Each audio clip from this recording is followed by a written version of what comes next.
आहा क्या सुंदर दृश्य है। सगुरु ग्रंथ साहब महाराज की पावन हजूरी दे विच आरती आरते दे जप हो रहे हैं। श्रीमान स्वर्णदास बंगड़ जी, बीबी रेशम कौर जी परिवार समेत विदेश तो आए। उन्होंने अपने गृह विखे सगुरु ग्रंथ साहब महाराज की पवित्र बाणी दे जप रखवाए। पूजनीय सगुरु स्वामी सरवणदास महाराज जी की आज्ञा प्राप्त करके उन्होंने यह शुभ पुरुषार्थ किया और इस महान कार्य दे विच सगुरु स्वामी सरवणदास महाराज जी को बुलाया कि तुसी संत समाज नूं नाल लैके दर्शन दिओ जी। सगुरु स्वामी सरवणदास जी ने बंगड़ साहब जी उन्होंने गृह विखे चरण पाए।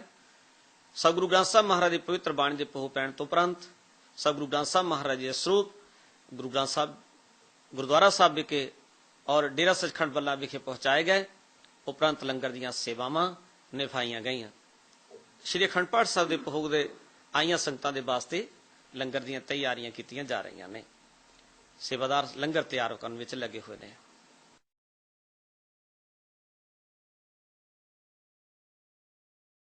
पूजनीय सगुरु स्वामी हरिदास महाराज जी दे असीं दर्शन कर रहे हैं। स्वामी सरवणदास महाराज दे नाल संत नंजन दास जी महाराज आश्रम दे विच जो पूरब विच गेट लगा होया है उस तो बाहर निकलते हुए स्वामी सरवणदास महाराज दे नाल श्री बेली राम जी आ रहे। तन तन सगुरु स्वामी सरवणदास जी महाराज चेयर के उपर बैठे ने। स्वामी सरवणदास महाराज जी दे पास स्वामी हरिदास महाराज जी खड़े हैं। इस तरह सगुरु स्वामी सरवणदास महाराज के चरणों कमलों में उन्होंने अपना सारा जीवन सेवादार के रूप में बिताया। स्वामी सरवणदास जी बैठे हैं अपने शांत मूड दे विच और सेवादार पखे की सेवा कर रहे हैं और स्वामी हरिदास जी महाराज नाल पास खड़े हैं। सगुरां की दृष्टि बड़ी अट्रैक्टिव सी और सगुरु स्वामी सरवणदास महाराज का सुंदर स्वरूप दे दर्शन दीदार करके हर प्राणी का मन मोहिया जाता सी। हर प्राणी चाहता सी कि मैं हर समय सगुरु स्वामी सरवणदास महाराज के पावन स्वरूप के दर्शन दीदार करता रहा।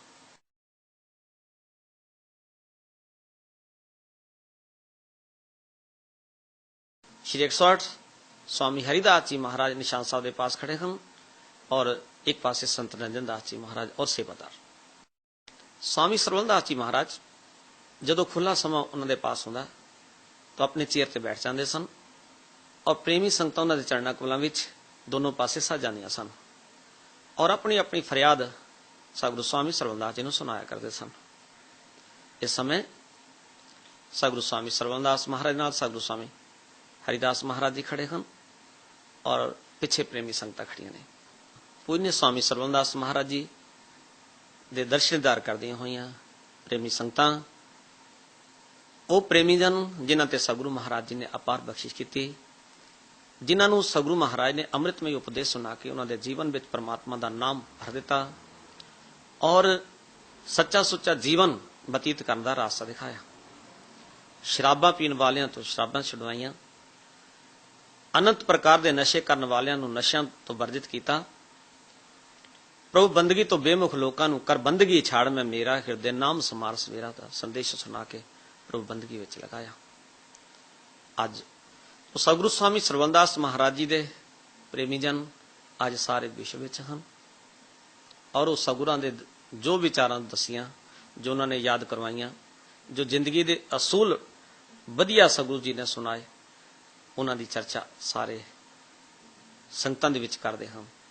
पूजनीय 108 सगुरु स्वामी सरवणदास महाराज दे नाल 108 संत गरीबदास महाराज जी खड़े हैं और हो संगतां सगुरु महाराज जी के पिछे खड़ियां हैं। सगुरु स्वामी सरवणदास महाराज जी के होने पास जिथे बहुत सारे संत महापुरुषों ने आके अपना जीवन अच्छा बनाया। सगुरु ग्रंथ साहब की बाणी के पाठ का अध्ययन पाठ सीखे। सगुरु महाराज की पवित्र बाणी के संदर्भ में कथा प्रसंग सगुरां तो सरवण किए। उन्हां महान महापुरुषों के विचों 108 संत प्रेमदास महाराज जी नंगल वादा वाले हैं, जो असी बौने कद विच संत महापुरुषों देख रहे हैं। संत प्रेमदास जी जो सगुरु महाराज जी के चरणों कमलों में आके जिन्होंने अपना समा जिंदगी का बहुत सारा बतीत किया और जिन्होंने स्वामी सरवणदास महाराज ने अपने कर कमलों नाल डेरे के संचालक बनाया सी, खड़े हैं। और नाल इस तार चन्नन सिंह जी निगज्जे वाले सतगुरु महाराज पास खड़े हैं। स्वामी हरिदास महाराज जी स्वामी सरवणदास जी के नाल हैं और होर प्रेमी जन। पूजनीय स्वामी गरीबदास महाराज जी पीछे दर्शन दिखाई दे रहे हैं। पूजनीय स्वामी सरवणदास महाराज जी ऐसे महान महापुरुष सन जिन्हां दे जीवन विच संबंध विच जिन्ना कुछ किया जाए वो थोड़ा है। स्वामी जी श्री गुरु ग्रंथ साहिब जी के बहुत महान विद्वान कथावाचक सन। श्री गुरु ग्रंथ साहिब महाराज की पवित्र बाणी विच जो ब्रह्म ज्ञानी महापुरुष के संबंध विच कहा गया है, स्वामी सरवणदास महाराज के जीवन विच वो सारियां दे सारे गुण संतां ने पाए। सतगुरु स्वामी सरवणदास जी अपनी रचना तो जो कुछ कहते सन उही कुछ हो जाता सी और ताही अज सारे बड़ दियां संगतां अज इस दरबार दे विच आउंदियां ने और झोलियां भर के जांदियां ने।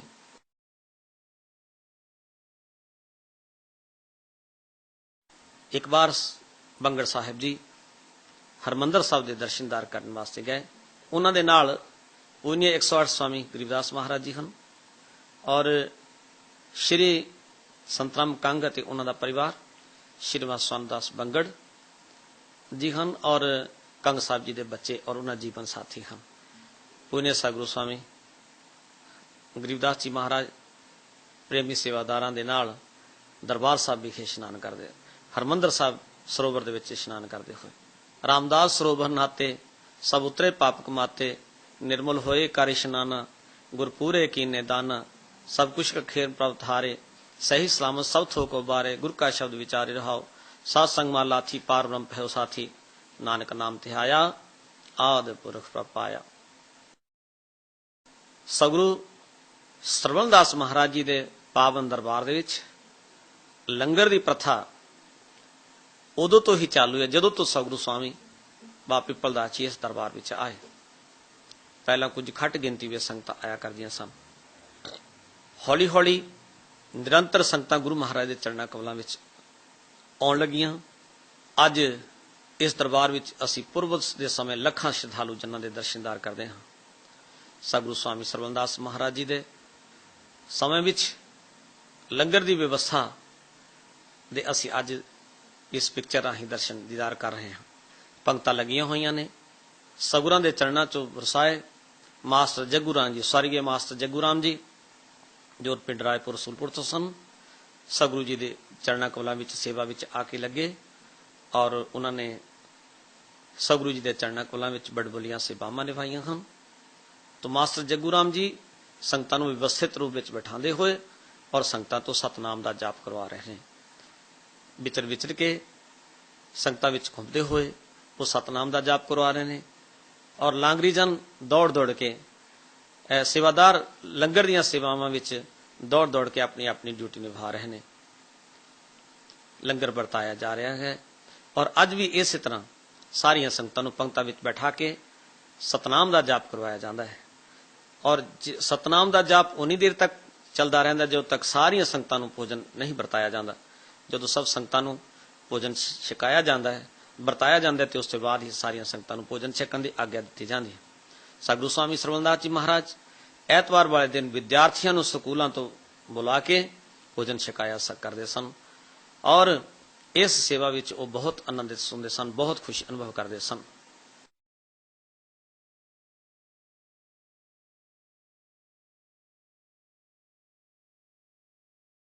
सतगुरु स्वामी सरवणदास महाराज जी के पावन दरबार डेरा सचखंड बला जो मंदिर बनया हुआ है, जो स्वामी सरवणदास महाराज याद विच अस्थान सजया हुआ है, उस स्थान के अगे